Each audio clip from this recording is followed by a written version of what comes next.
everybody. I'm Tom. First of all, I'm going to talk a little bit about Gazoom, the company we work for. It was set up almost 7 years ago now, and the focus was on building personalised public transport information services for mobile devices and also for the web. Here's a picture of our chaotic offices. What Shannon was saying earlier was very resonant for me because he was talking about how difficult it is to test mobile services. And over the years, we've written a few tools and frameworks to help test mobile devices. What we're going to talk about today, though, is more. It's not really about mobile. It's more general than that. It's writing what we call literate functional tests.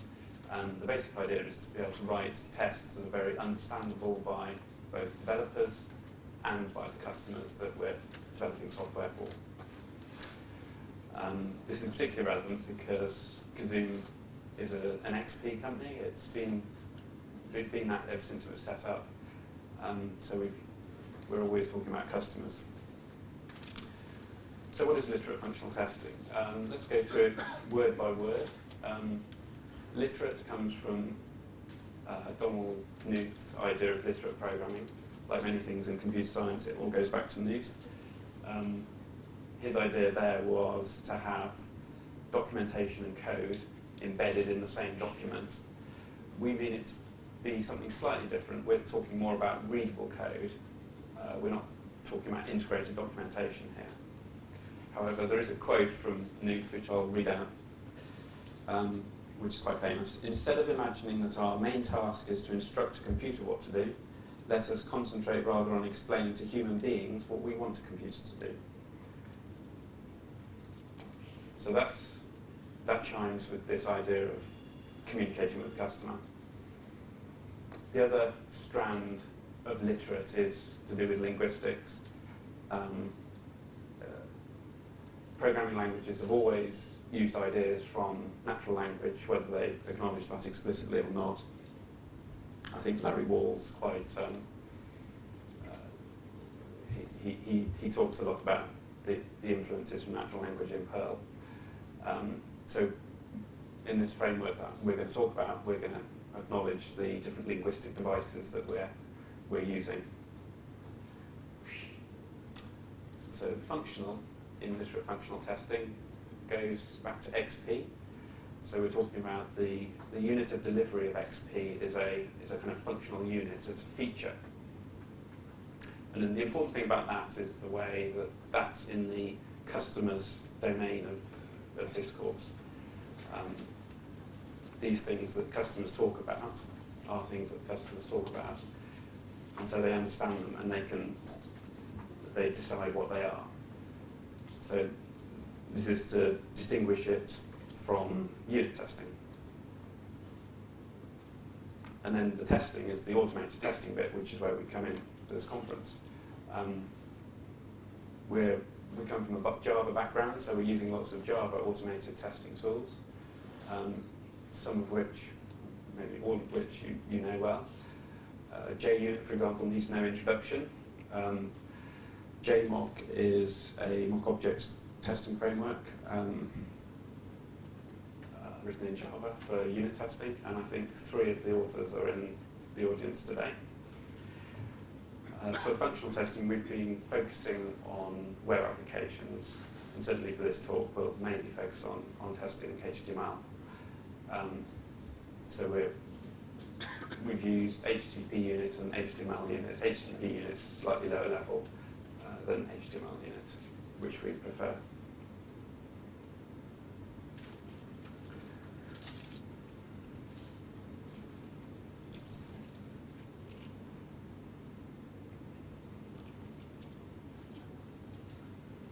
So a simple equation describing what we've done would read like this: literate style plus HTML unit plus JMock gives the literate functional testing framework. So that's a kind of caricature of the work we've done. However, like most caricatures, it's suggestive but wrong. The we started doing this not because we were testing a web application, we're actually testing a proprietary XML markup. So we weren't using HTML unit, so you don't have to use an HTML unit. Similarly, JMock suggests we're doing mock objects, and we're not. Mock objects is really about unit testing. We're talking about functional testing. The reason I put JMock on this slide is because we use the flexible assertions and the constraints from JMock. So those are two other things in JMock besides mock objects that we found very useful and influential for our framework.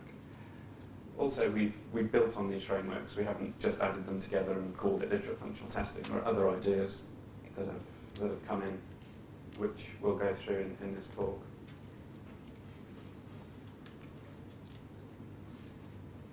So why are we doing this?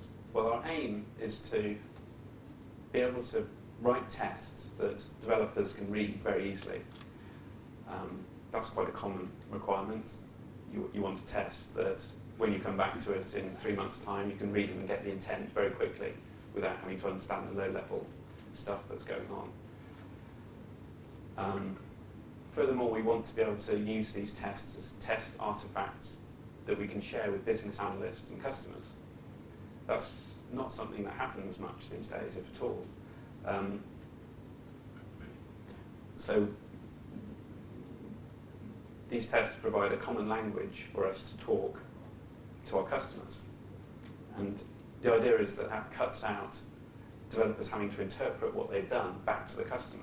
So instead of saying this, yeah, we took your requirements and we implemented it, and this is what it kind of does, we want to be able to give customers the literate tests and say, look, this is what we've done. You can read how it behaves, all these test parts, this is the system. And then they can look at those and understand them and feedback.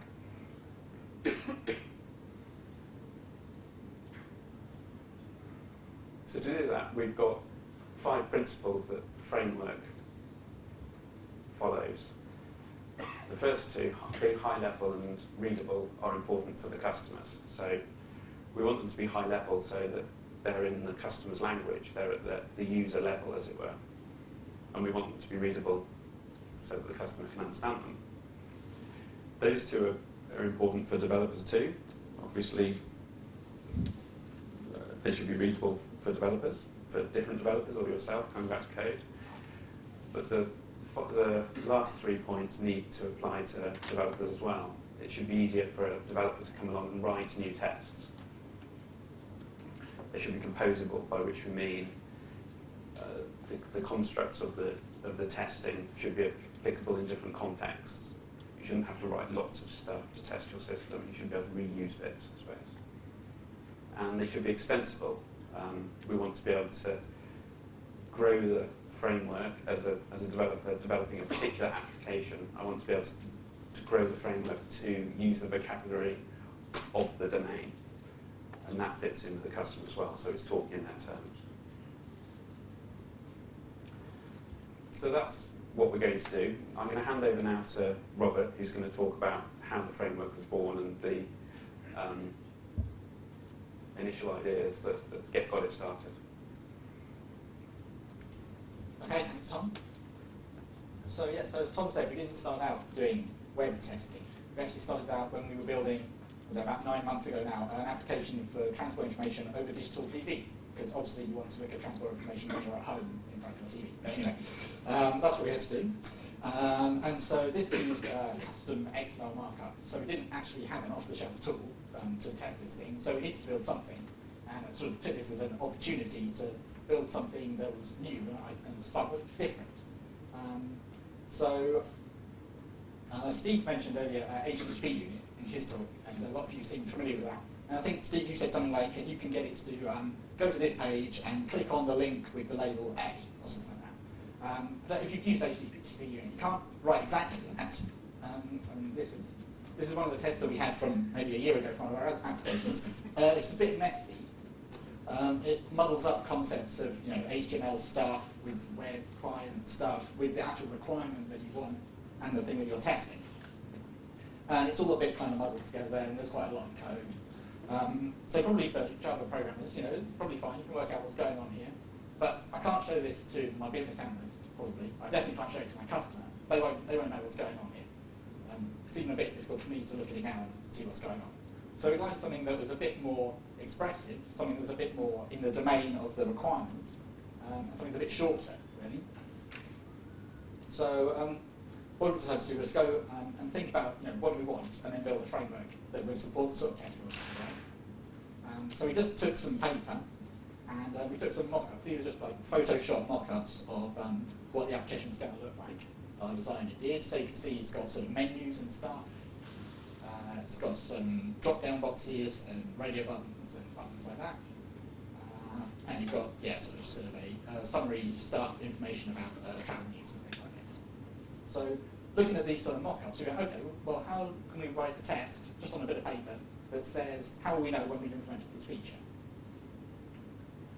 And now, I have to admit that we did sort of have a view that we were going to automate this using some sort of programming language. So we didn't go for complete free-form language, but we tried to write it in English. It's kind of stylized, but these are the sort of things that we wanted to say. So we said, assert that the current page has 3 select boxes, and that they're named region, transport type, and delays. Assert that the region select box has between 9 and 12 elements, including London and the Southeast.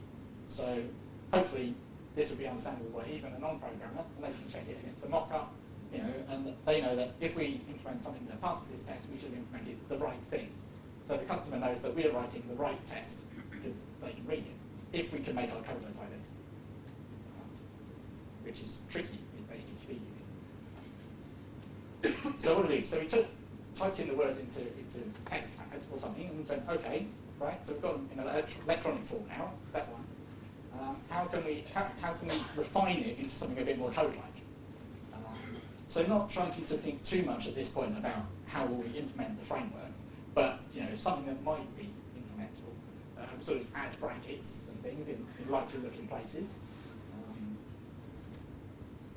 Squash some words together in a kind of Java style, some capitalization, some strings at the bottom there for things that are literals in a page. This is the example, the other example here, the 9 and 12 options one. So you can kind of see that this is going towards something that might pass as a bit of code if you have something to support that. Okay. So actually, so actually most of our tests that we're going to show you look something like this. So this is kind of a common style. So this is a kind of form that you'll see come repeated. So a little anatomy of the different types of things that we have. We found we've got a few different types of things. So one of the things that you'll notice was that all of the tests started with assert that something. Now admittedly, this is not my invention. I was reading Joe Wallings' book. Where's Joe Wallings? Somewhere over there. Oh, he's over there. He'll be talking later about Ajax. Sounds very interesting. So I was reading, one of the literally 3 or 4 posts on the blog in the last 2 years, and about flexible JUnit assertions. And he says that you have all sorts of different assertions in JUnit. You've got assert equals, assert same, assert true, and you can basically replace all of these with assert that from the JMock framework and a JMock constraint. And Tom will talk a bit about this later, how this is actually implemented, but it means that we can have all our things in the same form. And it looks a bit more like a sentence. We've also got a thing which is the subject of our assertion. So normally we're talking about a page or a screen. So we normally talk about the current page. We've got things that we want to be on the page or not to be on the page. So kind of like nouns in your sentence. So you'll see a lot of things that are methods that describe things. And you've also got, instead of just things in general, you've got particular things. So rather than just any select box, we'd like the select box which is labelled region. So we'd like to be able to pick out particular qualities of things. And to string our sentence together, we need a verb. So here we've got has. So we want to check that the current page has a select box, and not that it does not have that select box. Something like that. Now, in one of the things I wrote, we did between 9 and 12 options. And in the code we had something like this, between 9, 12. So you're mostly programmers here, probably. I think you're interpreting this as between 9 and 12. But it doesn't say between 9 and 12. This says between 9 and 12. So it might not seem like much, but actually we've thought quite a lot about, how do you actually make Java have the words in the right order that if you strip out the dots and brackets that Java forces you to have, then you can paste it into a Word document and you can send it to your customer, and they can read it and they think that you've written it by hand, which this is really good for doing like test reports. They say, what did you test? And print it out, pick a pretty print, send it off to them, or just look at the code. I mean, we've had BAs and stuff just reading over the code with the developers going, yeah, I can see what that does. So just really, as Tom said, having some linguistic influences and just working on things to try and make the Java read properly was quite hard, but I think it's been quite important in having a framework where we really can write tests that anyone hopefully can read. So I'm going to pass back to Tom now. Just to say, so we started off doing this for digital TV, as I said, and we found that it worked quite well. And then, so in our next project, we're actually doing a full web application. So we tried to develop the framework further so that we can support more elements of HTML rather than the somewhat restricted subset you get with the TV markup. And so what Tom will demonstrate is how far we've got and what you can do with a full HTML text. Thank you, Robert. Okay, so what we're going to do is go to a famous website and look for some images. And I'll do that manually in a browser, and then I'll switch to a Java editor and write the test. These are the steps we're going to follow through. I'll switch to the browser straight away. Come back to this slide a bit later.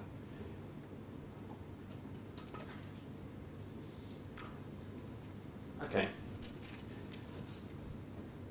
So I'm basically just going to say the words that you might say when describing what I'm doing in a fairly minimal way. So first of all, go to the index page, which is Google, UK. Check that the page has title Google, which it does. Click on the images link. Now I'm going to do some search for some images in my company. So enter Kazoo into the text field. Then click on button labeled search images. Okay, the best one is the Kazoo summer party from 2 years ago, which went really well. So I'm checking that the page contains the text Kazoo summer party, and because it's an image search, I should also check that there's an image on the page. Summer 04, you probably can't read that, Summer 04 JPEG. So that's a very simple example of a manual test. I'm going to switch to Eclipse and write the test now in code. Okay, I'll call it Google test. And I'm going to extend a class called Navigating Literate Functional Test Space, and this is used whenever you navigate between pages, which is most of the time.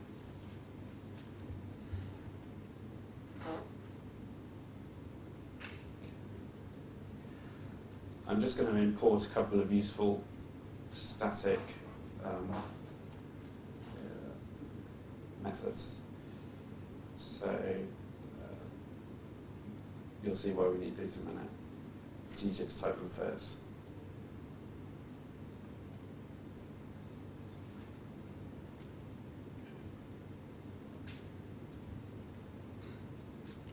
Okay, the first thing we need to do is tell the test framework what the base URL is. Where do we start? And that's the Google homepage.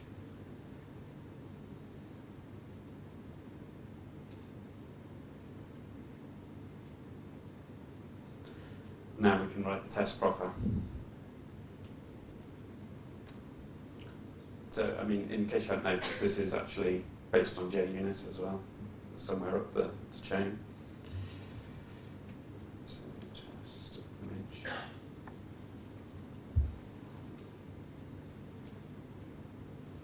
So now I can start writing the words I was reading out when I was doing the manual test a minute ago. So first thing was go to the index page. That needs to throw an exception. So the next thing I did was check that the page has title Google. Okay, so I've got an assertion there. I think I can run the test now and see if it works. Yeah, green bar, that works. Click on link images. Enter. Zoom into text field. Click on button. Search images. Assert that page has text. Zoom summer party. Okay. Thank you. Actually, we could have a failing test when we do that.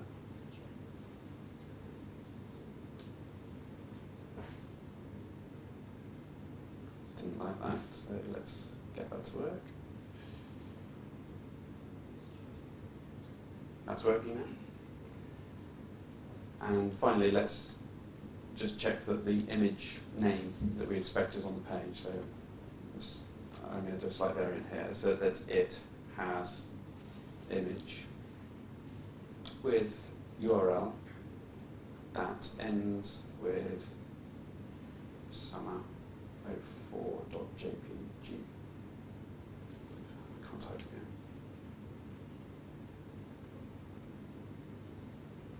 Okay, let's try running that. Okay, that passes. So that's the test, and that's the same as the manual test I ran a minute ago. So finally, before I go back to the talk, I'm going to turn off punctuation. So we've got English that you can read now. If I switch back to the slide, those words are the same as the ones in the code. Okay, so what I'm going to do now is go through the features that the framework has.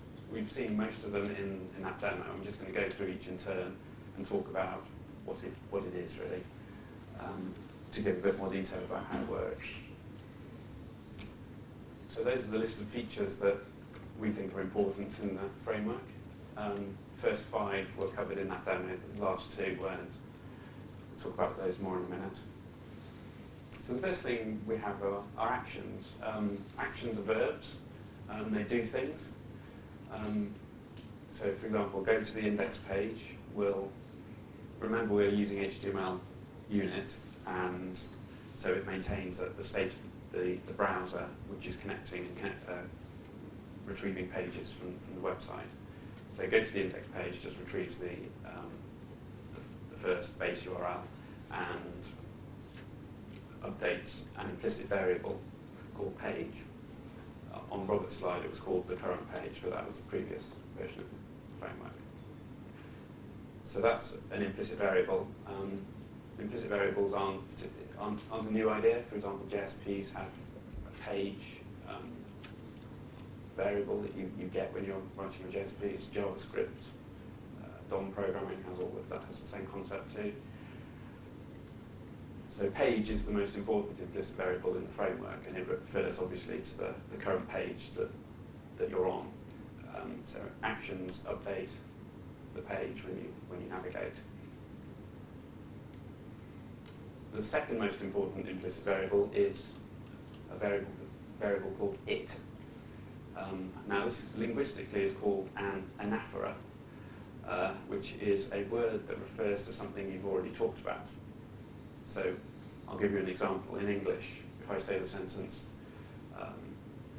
I've baked a cake, would you like to taste it? It refers to the cake.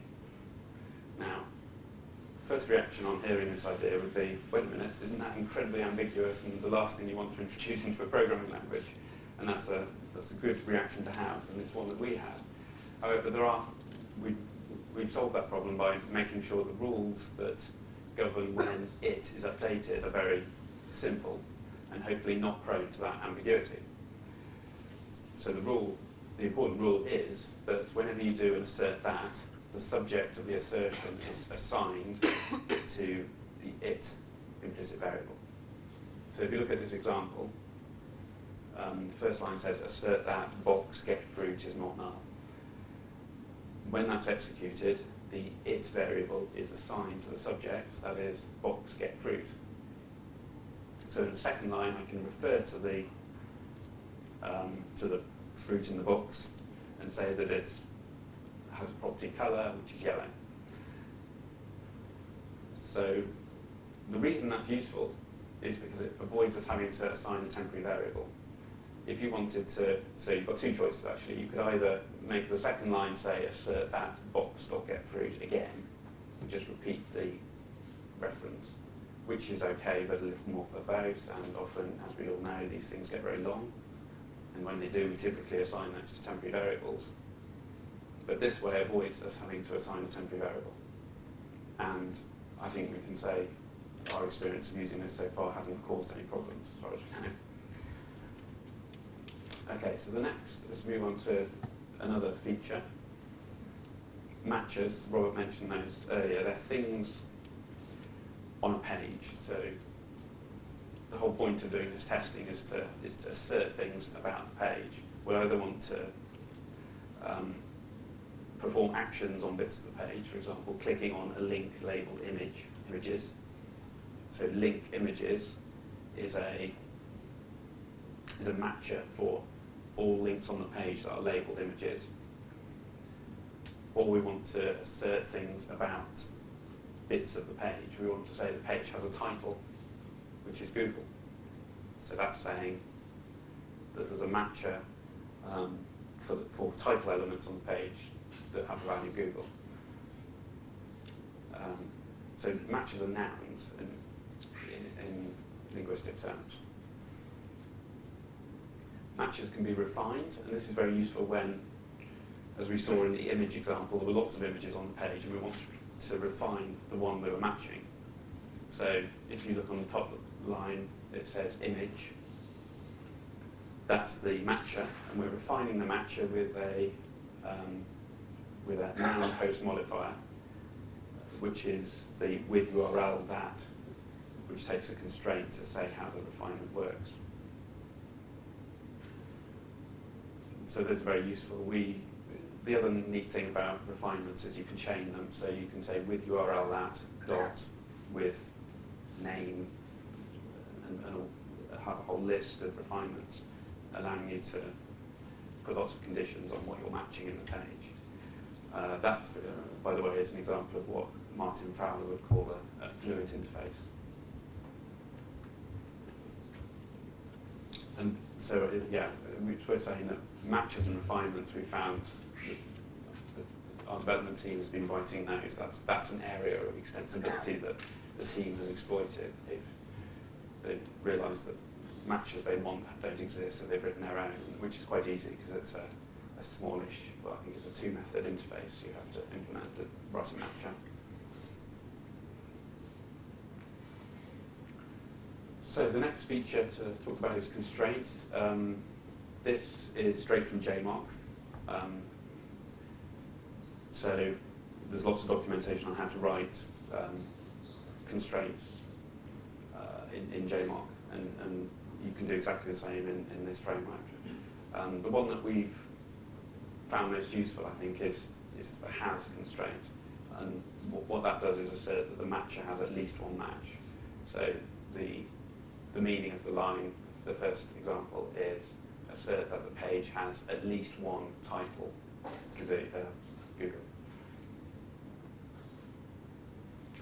Synonyms. So this is another linguistic feature that we've exploited.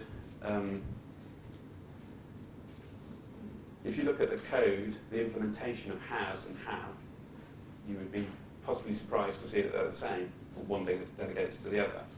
So they have exactly the same behavior, which is slightly unusual in programming to deliberately introduce redundancy into your code. And the reason we've done it is because we think, as Robert was saying earlier, we've been trying as much as we can to make these things as expressive as we can. So if I read out the two sentences, you'll see that the second one reads a bit better. So assert that all cells has at least one link isn't grammatically correct. Whereas assert that all cells have at least one link is correct. It's a small thing, but we've done it in a few places in the framework. Okay, consequences. This is a fairly small feature, and this is not to do with functional testing per se. It's by default JMOC library. When an assertion fails, it's very good because it can print what failed, because it uses a self-describing constraint, so the constraint knows why it failed. That's normally great, and that's all you need to do. But there are a few occasions where you need to have a bit more control over that to understand exactly which line has failed. So if you look at this example and ignore the otherwise clauses, then the second assertion will fail, but JMOC will just report something like expected true but was false. But that doesn't give me, as a developer debugging it, a clue as to which assertion it was, the first or the second. So we've introduced a consequence parameter into the assert that clause, which allows you to give it an otherwise clause. And so if we ran it as it's seen there, the failure report would say B should be true, which would allow us to identify that line.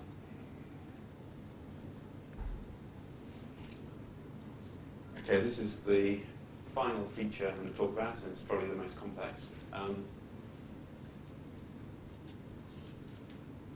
What we've been talking about so far is always about the page, really. We've always focused on the whole page or the whole screen of the application. We found when we were actually using the framework that we wanted to restrict attention to a certain part of the page and have all of our assertions just apply to this small part. And the example that we used, the place where this popped up was when we had multiple tables on a page and we wanted to just focus in on one table and say test certain things about that table. So if you look on the screen, there are two tables, a 2x2 and a 3x3 table. Without the considering clause, the assertions would fail because, firstly, it refers to the whole page in this case, and the rows matcher, so this one here, would count the number of rows, or match, I should say, the number of rows in the whole page, which, if you look in, imagine those two are on one page, that would be 5 rows. Similarly, cells would match all the cells on the page rather than just in one table. So we introduced a considering clause which takes a matcher to refine the thing under consideration. So and in this case, change it to be the 2x2 table. And then the following two assertions both pass now because the rows, all matchers use the consideration to match against, not the whole page. So it's a kind of scope changing clause. Okay, so those are the features. That's a quick review of how the framework is put together. Rob's going to talk a bit now about how we found it in practice in our development team at Kazoo. Okay, thanks, Tom. Is it working now? Is it working? Yeah, okay. So once we got this framework, we introduced it into a team working on quite a big project. There were 9 developers and a full-time business analyst and a full-time project manager on the project. And it was, what can I say, a popular website in the UK for making inquiries about trains that travel nationally.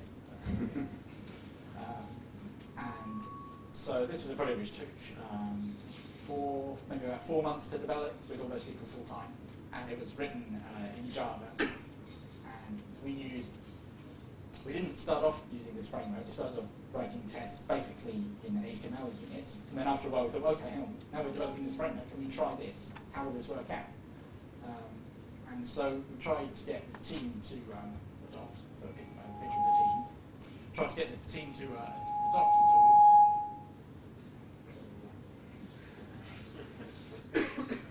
And some people really liked it. Some people thought, oh, this is really good, I can write these neat tests. Some people found it really hard. And I thought this was interesting. And it's turned out, sort of chatting to people, that there seemed to be quite well, to me, a distinction between the people who found it easy and people who found it hard. But people who had always programmed in Java, at least professionally, always programmed in Java, thought that it looked funny.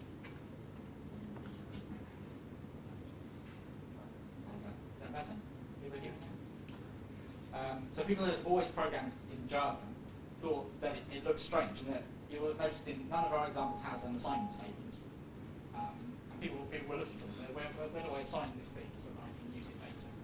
Whereas people who had more of a background maybe in functional programming, where typically expressions are written without temporary assignment, found this more natural and were more able to compose things and to sort of recursively call through things. And they found that easier, and they were more readily thought, yes, this is good. And, they felt happy with the style.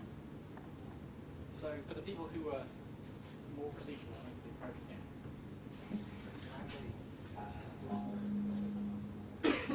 I'll use this. So it took a while for people to be convinced. But what we found was that once we had some examples, and so we'd written some code fragments, and people who were maybe pushing the framework more than others had written some examples of how to test particular things, you could pretty much sort of copy a test and adapt it, and you could see the style, and you could use the elements that were present in one to write another. And that seemed to work pretty well. Once we've got a fair base of tests that people could write, that's a test that's a bit like this, but I just need to adapt it in this way. And they also found that they were able, with a little help to start off with, and once they got the hang of it, to extend the vocabulary that they had available to them to match more things, or to describe more things that they wanted to talk about in their test. So as Tom said, you can extend the matches interface to create more things that you might want to identify in the page. I noticed this particularly when we handed the framework off to another team after a while. So what are you doing over there? And so, we're using this, have a go with that. And they wanted to talk about the styles, and the CSS style that was being used in a page, which we hadn't sort of matching against that sort of thing. It was like, oh, no, you can't do that. What you need is a matching for this. And within 20 minutes, they'd written one of those, and they were happy, and they were using that. So they were really able to extend the vocabulary of the language that they had available to them in writing the test to match things that they were interested in and their customer was interested in writing around. So one of the other things that we found was tool support was good and bad. So you'll notice when Tom wrote the test in Eclipse, he had some completion from Eclipse to show possible things that you could do. So that's identified that you're matching a link. It had with URL or with ID, and it could suggest the possible things that you could do there. So that's quite helpful, and a reason that we quite liked having a statically typed language for this. So something like Java can give you that. We're not doing very well. I don't know what I was going to say. So the tool support worked well then. But the static imports that Tom used, so what we tried to do was not to have everything in a really deep inheritance hierarchy in the framework, so that you might possibly be able to use it with something other than JUnit possibly at some point, and to compose things in. which meant that we decided to go with static imports from Java 5, which is quite good for just allowing you to use methods that are defined in another class. But the tool support is a bit poor for these. And, you see Tom put in the import start at the top. And if you have to organise your imports in Eclipse goes, oh, you're not using any of those, I'll just use the ones that you're using and not the star. So therefore it won't suggest anything anymore. So you have to be a bit careful with that. I can see that it's a thing that might be improved in future versions of Eclipse, but also I can see it's a hard problem to search all possible classes for all static methods to suggest. So not so easy there. So how do we get on with actually doing the communication part? So I'll just show you, this is one of the tests that we took out of the code base. This is about selecting a particular, going for a particular journey and picking out some fares and looking to purchase a ticket.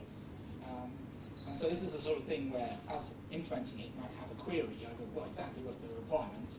And so we found that our full-time business analyst, you could drag him over and you say, look, we're writing this test.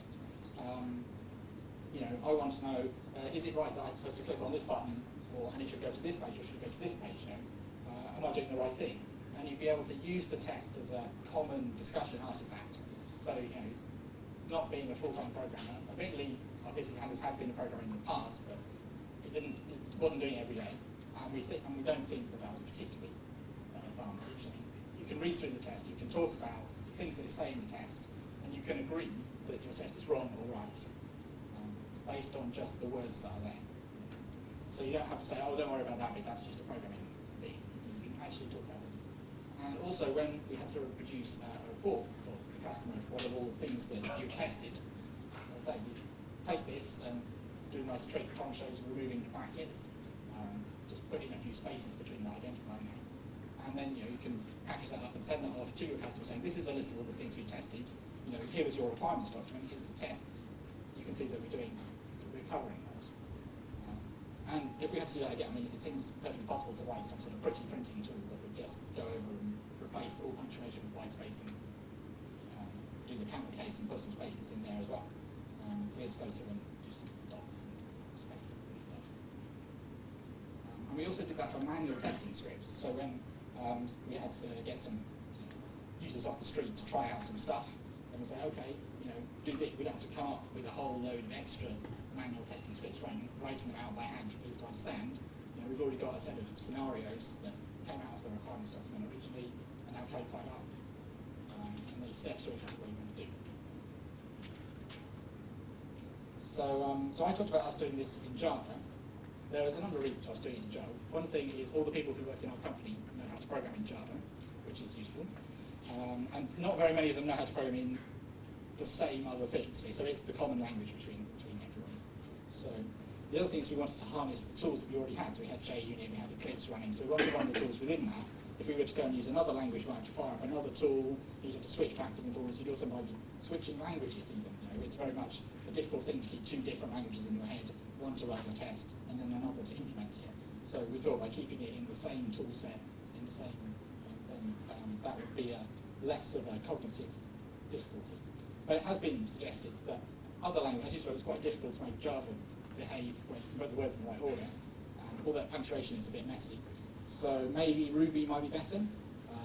Certainly, you might have fewer punctuation, might have a bit more flexibility, and it's also been pointed out that Smalltalk might be another possibility for doing something like that. So we haven't written any of those frameworks. Anyway, we'd like to have a go. We have to give some advice, but we don't know about programming in these languages. So what have we done? So we've shown a Java API for writing tests in what we call a literate style. Hopefully you've seen how that makes them readable for programmers and hopefully non-programmers alike. We've tried to keep the style of programming that you use as close as possible to natural language, and the linguistic devices that we use that sometimes look like small things go a long way towards that. Hopefully the tests show clearly the intention and the requirement and are less focused on the actual way that the page is implemented or the way that the test, actually the mechanics of the test running compared with, say, the HTTP unit test that I showed at the beginning. And we've also shown how the test itself can be a point of discussion between different members of your team or between your team and the customer. we also found that even from one developer to another, when you come back to a test that someone else has written, you're trying to work out why it's failing now. If it says, do click on this, goes to this page, it's very easy to then replicate that in the browser by hand, rather than having to trace through some of the lower level code to work out what the test is doing. So people obviously like that. And we tried it with our team, and as I say, adoption was hard work. I think people are more convinced now. It certainly got to the point where we had all of our tests for the same project written in this style. And most people were happy with doing the thing by the end of a couple of months' work. So what's next? We're hoping to open source the framework in the next couple of weeks or so. Got a URL that doesn't have any code on it yet, but will do soon. Tom talked about how the JMOD quite a lot, but we weren't actually using many of the mocking features of JMOD, which are very good, but we didn't need. And luckily, or coincidentally, some of the JMOD authors are working on a project called Handpress, which pulls out the constraint part. So maybe we could just rely on that rather than the whole JMOD. Other languages, as I said, maybe Ruby, maybe Smalltalk, don't know. And other domains, at the moment we're just testing web applications. Maybe you could adapt this to test other sorts of applications by building a slightly different variant on the framework that match different sorts of things. Certainly you could tie it to a different back-end testing tool, so testing mobile pages or plain text documents or anything like that. And the other thing is, why are we doing this just for our tests? Why, if we're writing lovely clear test code, why aren't we writing lovely clear application code as well? And the main reason that I can see for that is that when you're, certainly in Java, you're interfacing with a number of different APIs, you're much more constrained in your application code by having to interface with a lot of different things at the same time. Whereas at least in the tests, you're a bit more working with one framework and testing against something which is on the other side of the internet, so you get a bit more of a, you don't have to service so many masters in a sense. So we were able to control a bit more than we can. So as I said, we have a project page which is on the code page of a popular search engine. And currently there's no code there, but there will be in a few days. So if you guys have a look there, that should keep up to date. And these are our email addresses, and we're happy to see any emails that you may have. And so if you're feeling puzzled, now is the time to ask your questions.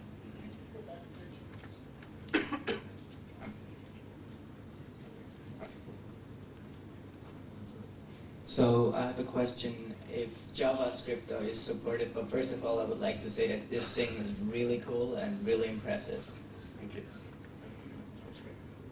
At the moment, JavaScript isn't, I don't think it's supported, but that's probably through lack of time. The National Rail site that Rob was talking about doesn't have any JavaScript on it as far as I know, so I don't think, so it wasn't a focus. We haven't thought about Ajax, but we don't see a reason why it couldn't support that.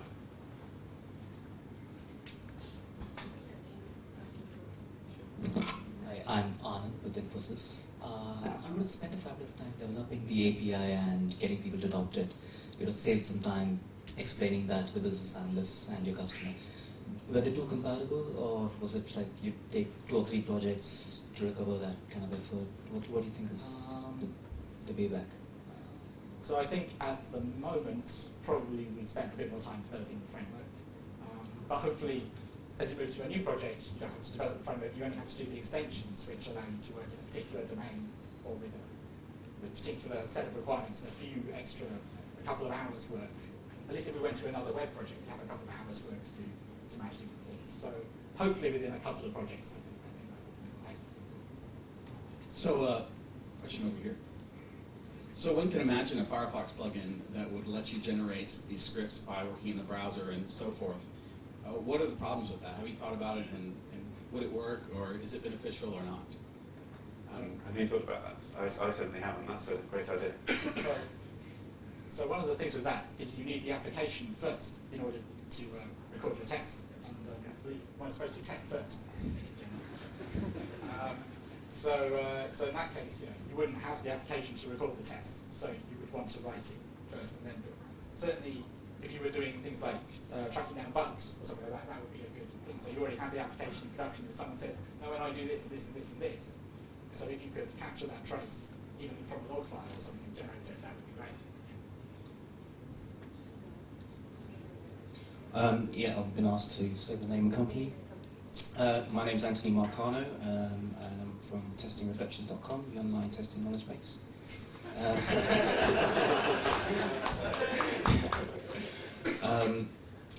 I really like what you've done. To respond just quickly to the JavaScript thing, you can use, with Java you can use Rhino, so if you extended this framework with Rhino, that would allow you to execute JavaScript dynamically. Approaches like this to writing tests are becoming very popular in the community. Behavior-driven development, JMock has also been one of the sort of leading lights, if you like, in readable tests.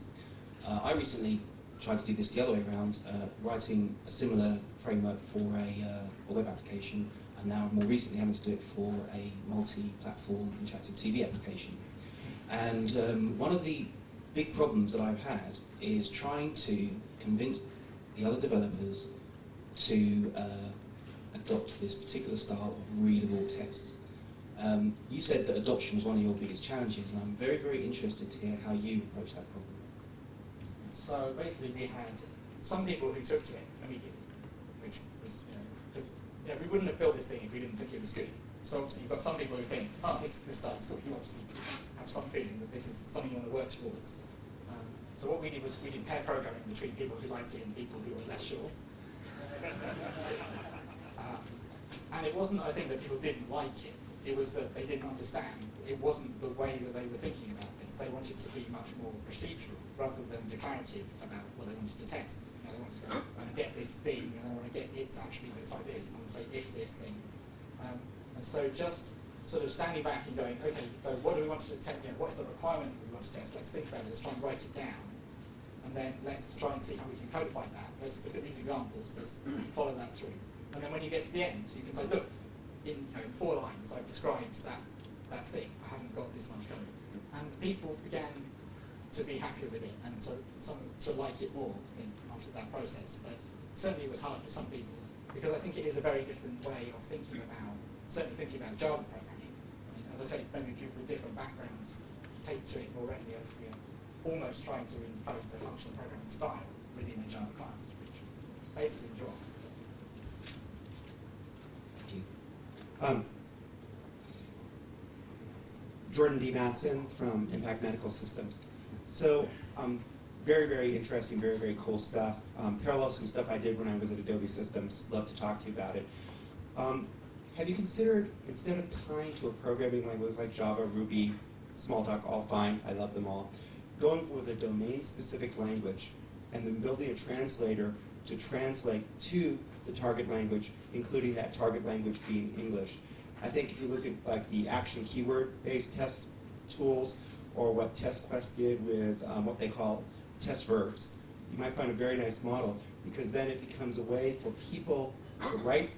Anybody can write the tests, even customers, if they're willing to put in a little work as opposed to a lot of work. So the answer is yes, we have thought about that, and I think the reason we didn't go in that direction was because, again, we had a bunch of Java programmers and we didn't want to introduce a new language. There was a little bit of risk introducing a new framework at all, so we wanted to keep that risk as small as possible. Do you have a... Yeah, one of the other things was just that taking it in Java, we had more, or in our programming, we had more immediate tool support for doing things like the completion and showing, whereas we would have had to build all that stuff to support that in the same way for a domain-specific language. So swings and roundabouts. Hi, my name's Joe Warnes. I work for a search engine company. I just want to answer the JavaScript question again in a different way. I think your question was actually about how do you test JavaScript applications rather than how you write these tests in JavaScript. And one of the benefits of this, which probably wasn't that clear, is that behind the scenes, HTTP unit was being driven, but in reality, applications are made up of all sorts of things. You've got, Swing GUIs, or maybe, .NET applications. You've got shell scripts, databases, and stuff. And this kind of automation can be plugged in very easily in these libraries. So you could quite easily have, assert that the database contains something like that. And in particular for JavaScript, there are lots of tools. There's the Selenium remote control runner. And there's also some simple libraries like JExplorer, JRex, which automate browsers directly through their external API. So that answers the question. Sorry, I didn't actually have a question for you. I was hijacking. Steve Freeman, Independent. A couple of points. One is a commercial, is that Nat Price and I have a paper in the upcoming Uppsala about how the JMOT language came about, embedding a domain-specific language in Java. The sort of question I had was, which I kind of noticed a little bit on the last test you showed, is the main language you've got is in the domain of HTML, let's say. And my temptation is to start moving into domain language to describe British Rail train line, whatever it's called. Did you find yourself drifting up that way? What we found mostly, so we didn't try and extend the framework itself to support that sort of thing, because you're building up gradually. But what we did find was that, I think what you were talking about the last, was the test where it said something like plan the default journey, which was actually just a Java method which wrapped a whole bunch of other statements, which we wanted to use in a number of our tests, because you're like, you're going through a web page which is a sequence of pages. You're like, okay, yeah, I want to go through and do the Bristol-London journey and with one child. And then there's the interesting bit. So what we found was we just ended up writing some methods in some classes where you just wrapped it up and you reuse that same one. But we hadn't thought about, making that more literate than that, or more reusable than that. James Lindsay from Working Productions. I find that it's wonderful to have tests that my coders can read, my testers can read, my users can read, my business analysts can read, but I also find there's a boredom threshold. So if I take, for instance, a website that you may be connected with, and please don't say if you are, National Rail is particularly sensitive to back buttons. There's a lot of tests I could generate that talk about back buttons and those web pages, and only some of them would really find the problem. And I get an awful lot of bored people around me. Do you have a second set of tests, particularly for negative things or for combinatorials, which don't fall into this, or is this your primary approach to testing within the project? I think this is our primary approach to testing. But I think the point you're making is that we'll miss out conditions and stuff won't get tested, and I agree, it's a general problem. Or was the point you were making also, yeah, that's the point. Okay. I should have made it more quickly. Hi, it's Rob Bailey from S3. To go back to the idea of the translating a scripting language into this kind of code, I think we tried doing that and we find it's working really well, because one of the things that it does is when somebody picks up that language, they're not writing Java anymore, they're not writing PHP. What they're doing is writing a test, and it's very much in a testing language. I think maybe that would help with overcoming some of the problems that they're talking about, where people see Java, they're coding in Java in their IDE, and so they're expecting it to work in the same kind of way as Java. Whereas what you're actually trying to do is something very different to what a standard programming language would do. The idea of having an if statement in the middle of a test is a very, it doesn't happen. If you want to do that, it's very much a top-down, very different approach. But one of my other things, a question that I had was, have you considered having kind of a status display in the test, so you can see what the web page is doing as you're running through the test? Early on you said people like it because when there's a failure they can go back to the beginning of the test and then follow it through manually. What about if the rig would show you where it was at any point in time, so when you get that page that didn't have the title Google, you can see what that page was and can hopefully very quickly see where the fault lies. Yeah, I think that would be great. Especially like when your test fails for it to render the current HTML, so little that. I couldn't figure out how to do that in a day's work, so you didn't do it. But I think that would be excellent. Hi, Curtis Pope, Pearl Foundation. First of all, I'd like to congratulate you. This stuff looks wonderful. One of the problems I've constantly had when I'm developing applications and testing things, obviously, is trying to communicate to customers and saying, please use the application, please give us feedback, let us know what's going on. And usually they want to give me feedback about, say, 3:30 in the morning. That kind of sucks. Now, you're talking about sending this stuff off to your customers. Are they actually reading this stuff? Are they actually commenting about the actual tests? Are you getting better feedback from this?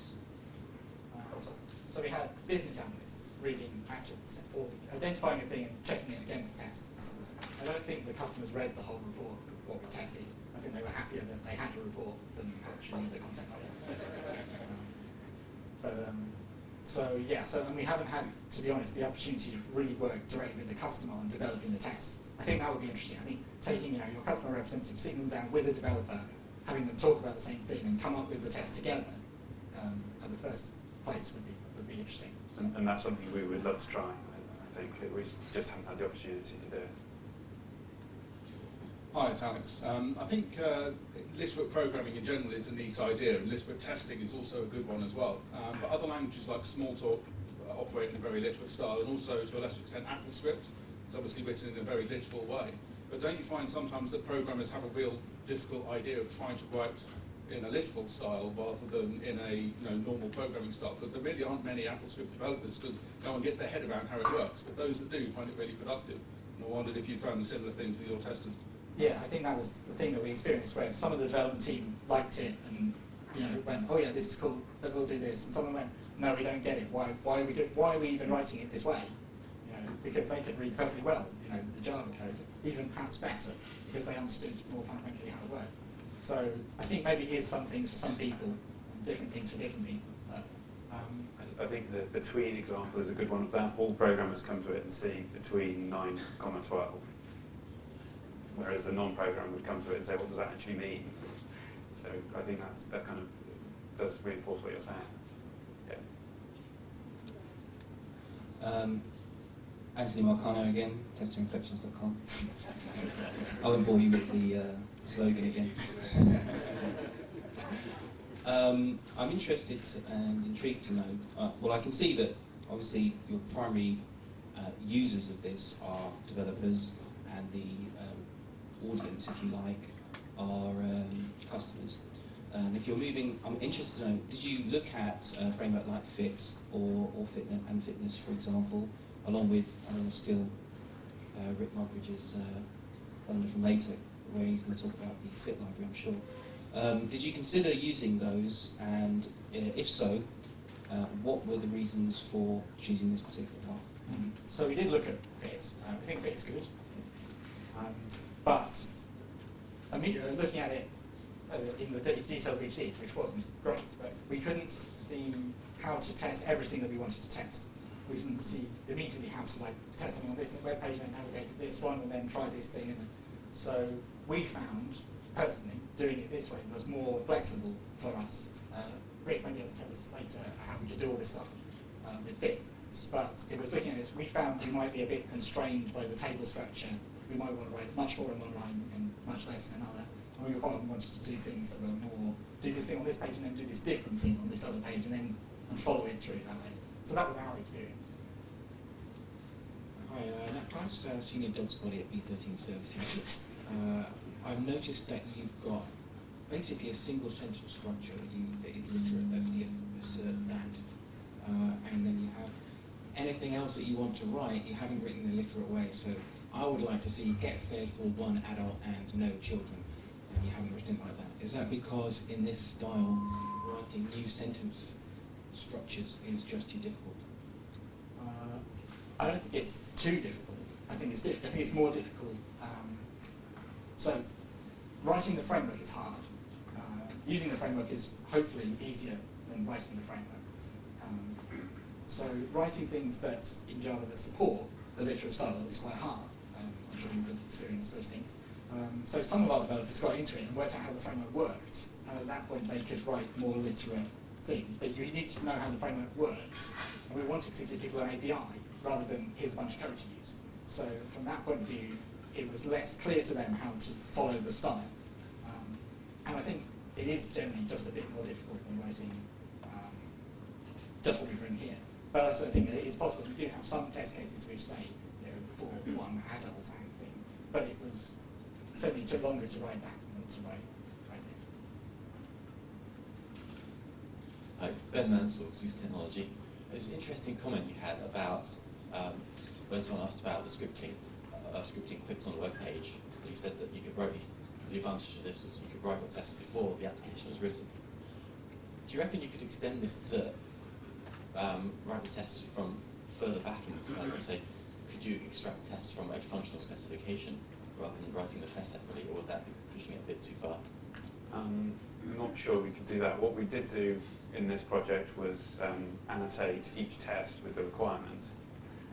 It's probably not quite what you're asking, but it's kind of related. So we had a record of which requirements we had implemented. So in this case, we did have a requirements document, which isn't always true. But we found that actually useful to tell us which bits we hadn't implemented yet. So one more question. Hello, yeah, Vijay Rangari from Vijay Access Limited. I'm wondering if you've considered, if somebody wanted to use a data-driven approach, because this is very code-heavy, so if you had 1,000 tests, you'd have a possible maintainability issue there. Ideally, I think people should have some kind of flat file with all the test data in, which can then be thrown into a framework written like this that could then run those tests, but then you need to be able to pass everything to generate a pretty report showing all the tests in the way that you've described them, so they're readable. Have you thought about that? No. Not really, to be honest. But I would say that I think this is the kind of test, the application for testing is very behaviour driven. Maybe what you're talking about is data sets that need to be tested. I don't know. But I think these tests are very amenable to applications that have lots of complex behaviours and navigations, and I'm not sure if the kind of tests, the kind of application you're talking about fits into that category. I think also the thing is, say you had a flat file with your data in, presumably that's not in this sort of representation. There might be a mapping from this test into that representation, but I'm not sure that there's a single mapping back, so you might get something that didn't make any sense. I think that would be different. All right, thanks guys, this was great. Thank you.